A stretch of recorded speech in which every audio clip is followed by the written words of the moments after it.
Halos hindi makapaniwala ang netizens sa mga sunod-sunod na revelasyon kaugnay pa rin sa punot dulo ng hiwalayan ni Catherine Bernardo at Daniel Padilla dahil sa mga bagong inilabas na pasabog ngayon. Panoorin natin.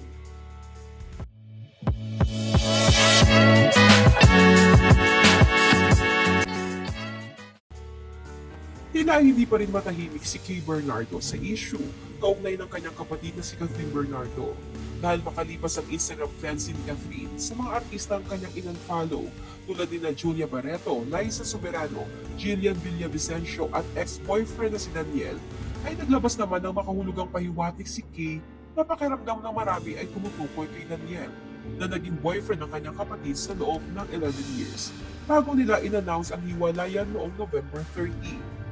Through a Facebook reel ay nagpost si Kay ng mga salitang mababasa ang "We know what you did last summer." Mas tumindi ang spekulasyon ng netizens nang sundan niya ito ng makahulugang caption na naglalaman ng mga taong nakalipas. Nakasaad dito 2017, 2018, 2019, 2021, 2023, and the very first one that I know, 2014. Nakatawag pansin din ang cursing face emojis na komento dito ni Trina Goitinco at ang emojis ng dalawang taong magkayakap naman ang comment ni Aris De Santos na pawang mga close friend ni Catherine. Hindi malinaw kung sino ang pinatutungkulan ni Kay sa kanyang post, ngunit marami sa netizens ang naghihinalang para kay Daniel ang cryptic post niyang ito. Kinuha ng netizens ay tumutukoy ang mga taon na nakasulat sa caption ni Kay sa mga taon na nagloko si Daniel kay Catherine. Samantala, ang ginawang pag-like o pagsang-ayon naman ni Catherine sa ipinost ng talent manager na si Mark Salamat na a mistake repeated more than once is a decision ay tila kumpirmasyon sa paulit-ulit na panloloko na naranasan niya. Samantala, ayon sa ulat, ay may mas malalim na dahilan ang pag-unfollow ni Catherine sa Instagram kay Daniel, pati kina Liza, Julia at Jillian. Gayunpaman, matatanda ang nauna ng in-unfollow ni Catherine si Andrea Brillantes na siyang unang nadawit sa issue at inakusahang dahilan daw ng Kathniel breakup. Samantala ayon sa sumunod na ulat, si Andrea Brillantes ay personal na nangumpisal kay Catherine tungkol sa namagitan sa kanila ni Daniel noon. Bukod dito ay nadamay na din sa kontrobersya ng Kathniel ang misis ng aktor na si Patrick Sugi na si Ariel.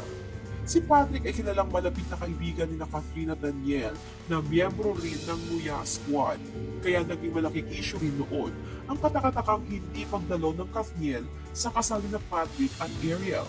Makalipas ang cryptic revelation ng ate ni Kat na si Kay tungkol umano sa nalalaman niyang lihim na pinaggagawa ng isang tao ng paulit-ulit ay may blind item na kumakalat tungkol umano sa escapade ng isang babae na tinawag nilang mermaid at ng lalaking pinangalanan nilang Disco. Di umano ay bago pa ikasal si mermaid sa kanyang nobyo ay naspatan ito sa isang bar na nakikipaglampungan at sinisid pa umano si Disco. Narito ang ibinahaging blind item. Mermaid and Disco blind item chismis. So bilang trending din naman siya, isa to sa chismis about sa mga pinaggagawa ni Disco. Kasagsagan to bago pa maikasal si Mermaid at time na din na nagsasama ang Eat Squad. May nakasight sa dalawa up in a way sa isang club or bar na naglalampungan. At ang matindi pa ay sinisid ni Mermaid si Kuya mong Disco. Isa ito sa theory kung bakit di na friends si Mermaid at ate niyo Kay. Sa IG ay may diretsahang nagtanong kina Ariel kung totoo bang siya ang tinutukoy sa naturang blind item. Na sinagot naman ni Ariel ng not true. Sagot naman ng mister niyang si Patrick, ang maniwala ay starting with the letter B. Iit pa ni Patrick na nanahimik na raw silang mag-asawa pero pilit pa rin kinakalagad sa issue. Hindi niya raw alam kung saan nanggagaling ang mga malisyosong balitang ito. Pero sinisigurado daw niya na walang kinalaman ang misis niyang si Ariel dito. Naipaliwanag naman daw nila noon pa kung bakit hindi dumalo sa kasal nila ang Kathniel. Stop making false accusations, please. We were trying to live a quiet life. So please stop. I'm only talking kasi nadawit na naman name ng wife ko. There's no truth to this. That's all. Salamat. Paliwanag pa ni Patrick.